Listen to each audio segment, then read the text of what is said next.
Rajkot marketing યાર્ડમાં આજે જર્સીમાં સૌથી વધારે આવક ઘઉં, ચણા, કાળા તલ, ડુંગળી અને મગના પાકની થઈ છે. બીજી તરફ શાકભાજી વિભાગમાં સૌથી વધારે આવક ટમેટાની અને બટાટાના પાકની થઈ છે.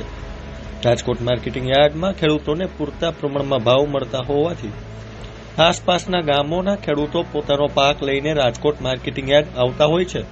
ત્યારે જાણીએ આજે ખેડૂતોને જર્સીના શું ભાવ મળ્યા હતા. રાજકોટ માર્કેટિંગ યાર્ડમાં ટુકડા ઘઉંની આવક 1700 ક્વિન્ટલ અને લોકવન ઘઉંની આવક 90 ક્વિન્ટલ થઈ હતી.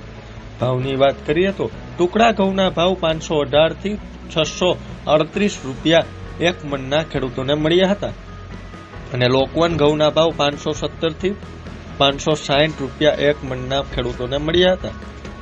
કાળા તલીની આવક 600 ક્વિન્ટલ થઈ હતી. કાળા તલનો ભાવ ખેડૂતોને 3460 થી 5134 રૂપિયા એક મણના મળ્યા હતા. બીજી તરફ તલીના પાકની આવક 1250 ક્વિન્ટલ થઈ હતી. તલીના ભાવ ખેડૂતોને 1970 થી 2251 રૂપિયા એક મણના ખેડૂતોને મળ્યા હતા. યાર્ડમાં સોયાબીનની આવક 1640 ક્વિન્ટલ થઈ હતી. સોયાબીનનો ભાવ ખેડૂતોને 860 થી 905 રૂપિયા મળ્યા હતા. યાર્ડમાં મગના પાકની આવક 700 ક્વિન્ટલ થઈ હતી. મગનો ભાવ ખેડૂતોને 1100 થી 1650 રૂપિયા એક મણના ખેડૂતોને મળ્યા હતા.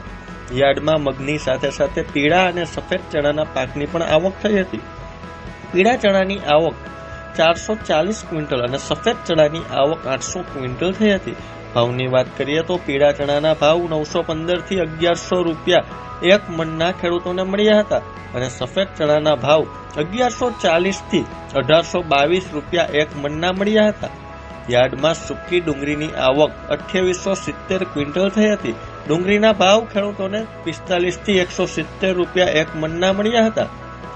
યાર્ડમાં બટાકાની આવક 4080 ક્વિન્ટલ થઈ હતી. બટાકાના ભાવ ખેડૂતોને 250 થી 553 રૂપિયા મળ્યા હતા. જ્યારે ટમેટાની આવક 1321 ક્વિન્ટલ થઈ હતી. ટમેટાના ભાવ 560 થી 1021 રૂપિયા એક મણના ખેડૂતોને મળ્યા હતા.